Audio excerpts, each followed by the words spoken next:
Halo, assalamualaikum.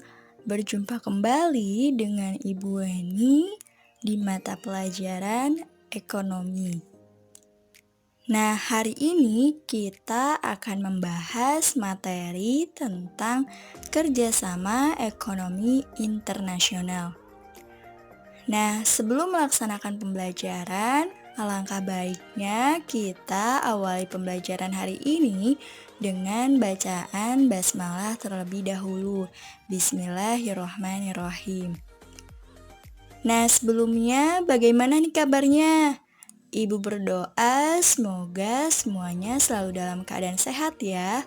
Apalagi dalam masa pandemi COVID ini, kita harus selalu jaga kesehatan dan juga atur pola makan dengan baik.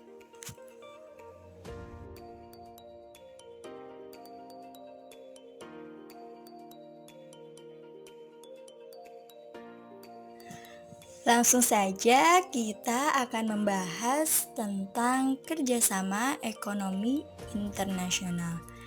Kira-kira ada yang tahu tidak apa itu kerjasama ekonomi internasional? Nah, sebelum membahas mengenai kerjasama ekonomi internasional, Ibu akan menjelaskan sedikit tentang kerjasama internasional. Nah, untuk kerjasama internasional ini merupakan kerjasama yang dilakukan oleh satu negara dengan negara lain atau dengan beberapa negara lain sekaligus. Contohnya yaitu kerjasama yang dilakukan oleh negara Indonesia dengan negara Singapura, ataupun kerjasama yang dilakukan oleh negara Indonesia, negara Singapura, dan negara Malaysia. Nah, untuk kerjasama ekonomi internasional ini memiliki arti yaitu kerjasama yang dilakukan oleh beberapa negara dengan saling menguntungkan di bidang ekonomi. Jadi, kerjasama ekonomi internasional ini kuncinya yaitu saling menguntungkan, di mana ketika suatu negara melakukan kerjasama, maka dampaknya itu bagi setiap negara yang melakukan kerjasama, mereka harus memperoleh keuntungan, apalagi di bidang ekonomi. Khususnya ya, karena kerjasama ekonomi internasional jadi menguntungkan di bidang ekonomi.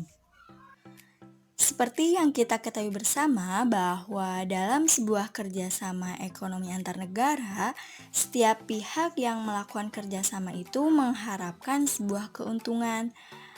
Contohnya itu dapat kita ketahui bersama bahwa dilihat dari kerjasama yang dilakukan oleh negara maju dengan negara berkembang, di mana dari kerjasama tersebut negara maju itu melakukan kerjasama karena membutuhkan bahan baku ataupun bahan mentah untuk diolah dan diproduksi, di mana bahan mentah tersebut itu ada di negara berkembang. Sedangkan untuk negara berkembangnya sendiri, keuntungan yang diperoleh dari kerjasama itu mereka membutuhkan mesin ataupun peralatan, teknologi, dan modal dari negara maju. Nah, dari situ dapat kita ketahui bersama ya bahwa setiap negara itu tidak dapat berdiri sendiri tanpa bantuan orang lain, karena dari setiap negara itu pastinya memiliki kelebihan dan kekurangannya masing-masing. Nah, dari kekurangan yang dimiliki, maka mereka itu nantinya akan melakukan kerjasama antar negara untuk menutupi ataupun untuk memperoleh produk-produk yang memang tidak dimiliki oleh negara tersebut. Ketika menjalankan kerjasama ekonomi internasional, Indonesia itu menggunakan politik bebas aktif, di mana bebas ini berarti dapat mengadakan hubungan dengan negara manapun tanpa paksaan dan ikatan. Sedangkan aktif di sini berarti turut serta sebagai penjaga perdamaian dan ketertiban.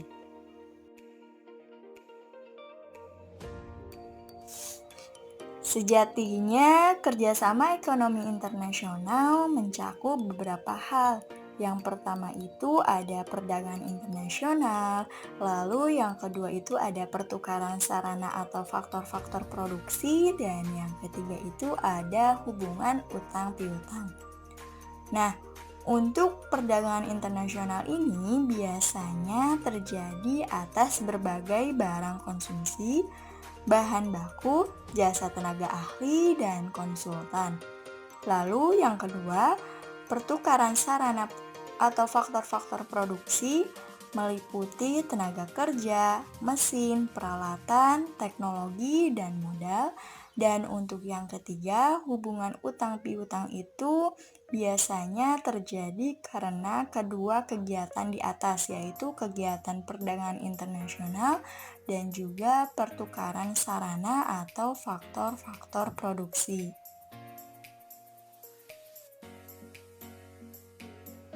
Selanjutnya itu, Ibu akan membahas mengenai manfaat kerjasama ekonomi internasional. Seperti yang kita ketahui bersama bahwa Indonesia itu merupakan salah satu negara berkembang. Dalam aktivitas ekonomi, Indonesia membutuhkan bantuan negara lain. Oleh karena itu, hubungan kerjasama di bidang ekonomi sangat dibutuhkan bagi negara Indonesia. Lalu, manfaat yang dapat diperoleh dari kerjasama ekonomi internasional bagi perekonomian Indonesia, diantaranya yang pertama itu ada kemajuan perekonomian. Untuk kemajuan perekonomian, hal ini dapat dilihat dari aktivitas ekspor impor barang dan jasa, di mana ketika semakin tinggi nilai ekspornya, maka devisa negara semakin banyak. Contohnya yaitu ketika negara Indonesia mengekspor bahan mentah ke negara lain, secara otomatis nanti akan berdampak positif, yaitu dapat meningkatkan devisa negara. Lalu yang kedua itu manfaatnya meningkatkan kualitas tenaga kerja.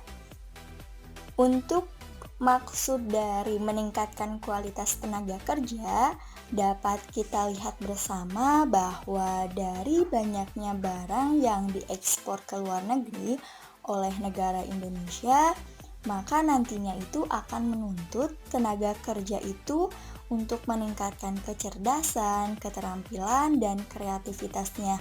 Maka dari peningkatan keterampilan, kecerdasan, dan kreativitas tenaga kerja akan berdampak terhadap kualitas tenaga kerja Indonesia semakin meningkat.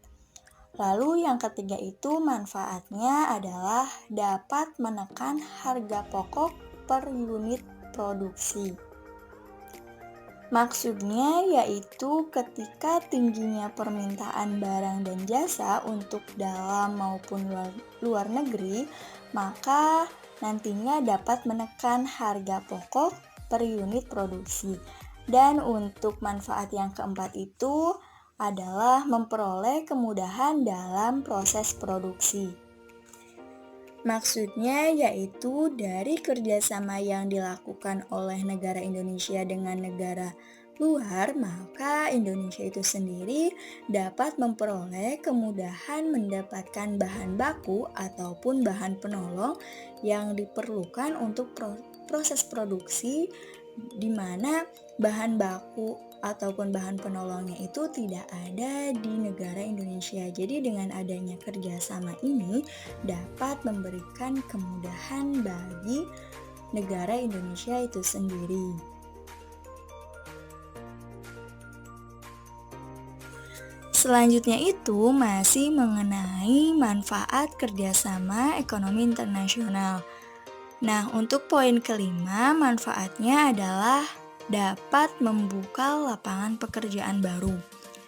Seperti yang kita ketahui bersama dari kerjasama yang dilakukan oleh negara Indonesia dengan negara luar dalam berbagai bidang ekonomi, nantinya itu akan memberikan manfaat, yaitu membuka lapangan pekerjaan baru, sehingga dari adanya lapangan pekerjaan baru ini dapat menurunkan angka pengangguran dan kemiskinan negara tersebut. Yang keenam itu adalah meningkatkan perkembangan kegiatan ekonomi suatu negara. Dari kegiatan ekonomi di Indonesia, maka nantinya dari kerjasama yang dilakukan dapat mengembangkan kegiatan ekonomi karena masuknya modal asing dari negara luar. Untuk poin yang ketujuh adalah meningkatkan ilmu pengetahuan dan kemampuan teknologi. Jadi dari kerjasama ini sendiri, seperti yang kita ketahui bersama bahwa nantinya itu akan memberikan manfaat, meningkatkan ilmu pengetahuan dan juga kemampuan teknologi bagi setiap individu yang ada di suatu negara. Dan yang poin ke-8 itu adalah mengurangi ketimpangan antar negara. Ketimpangan antar negara maju dan negara berkembang dapat berkurang, misalnya dengan pemberian bantuan ekonomi dari negara maju ke negara berkembang, sehingga dari pemberian bantuan tersebut akan mengurangi ketimpangan antar negara.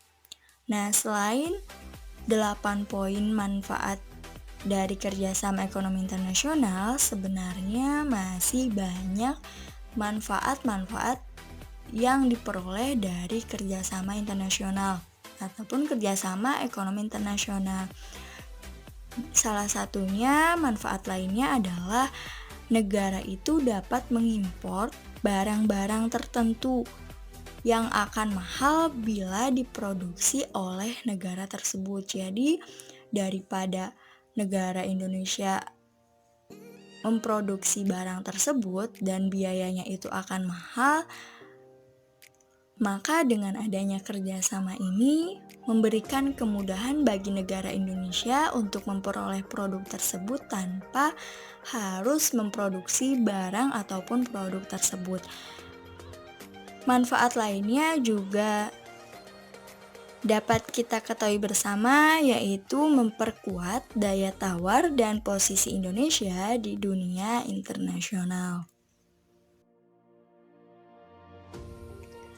Untuk pembahasan terakhir, yaitu mengenai bentuk-bentuk kerjasama ekonomi internasional.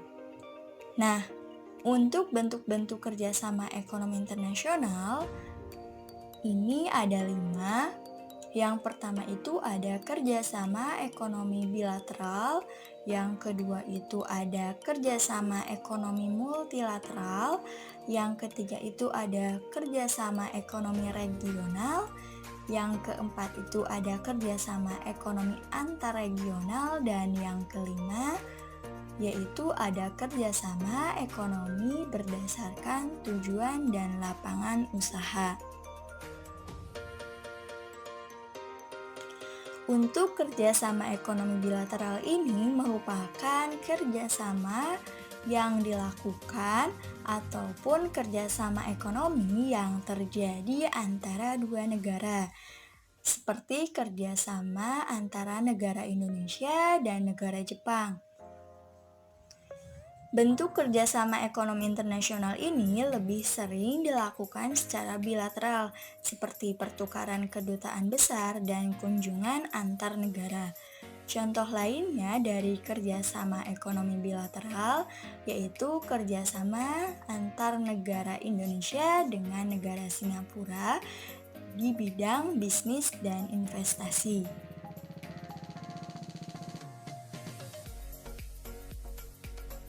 Yang kedua itu ada kerjasama ekonomi multilateral. Untuk kerjasama ekonomi multilateral ini merupakan bentuk kerjasama antar dua negara atau lebih dan tidak dibatasi oleh wilayah tertentu, tetapi lebih bersifat internasional seperti ILO dan IMF. Nah, jadi Kalau tadi kerjasama ekonomi bilateral itu dilakukan oleh dua negara, tetapi kalau kerjasama ekonomi multilateral itu dilakukan oleh dua negara atau lebih. Untuk yang ketiga itu ada kerjasama ekonomi regional. Nah, kerjasama ekonomi regional ini merupakan bentuk kerjasama ekonomi antara beberapa negara yang terletak dalam suatu kawasan tertentu. Untuk contoh lembaga kerjasama ekonomi regional, itu ada ASEAN, AFTA, dan APEC, di mana ASEAN ini merupakan kerjasama regional antara negara-negara di Asia Tenggara yang mencakup berbagai bidang seperti ekonomi, sosial, budaya, dan politik. Sedangkan untuk APEC sendiri memiliki arti yaitu kerjasama regional antara negara-negara yang berada di kawasan Asia Pasifik. Untuk bentuk kerjasama ekonomi internasional yang keempat, ada kerjasama ekonomi antarregional. Nah, untuk kerjasama ekonomi antarregional ini adalah bentuk kerjasama antara dua atau lebih lembaga-lembaga ekonomi regional, seperti kerjasama antara ASEAN dan Uni Eropa.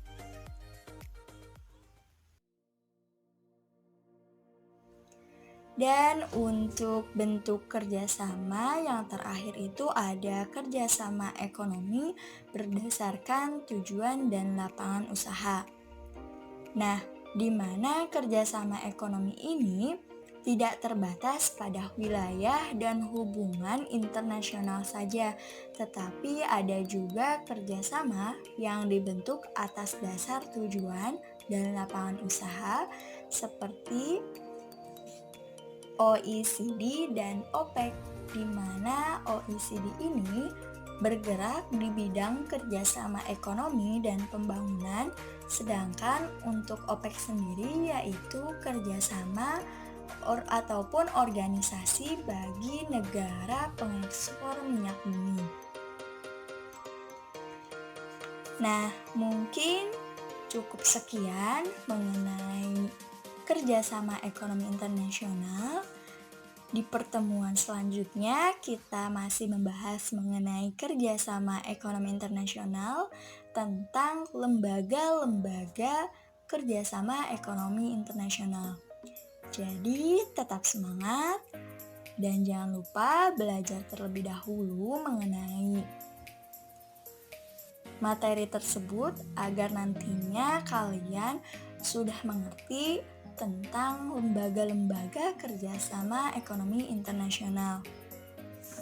Nah, sebelum pembelajaran hari ini kita tutup, Ibu akan memberikan kuis terlebih dahulu ya, untuk mengukur apakah kalian itu tadi mendengarkan pembahasan dari awal sampai akhir atau tidak.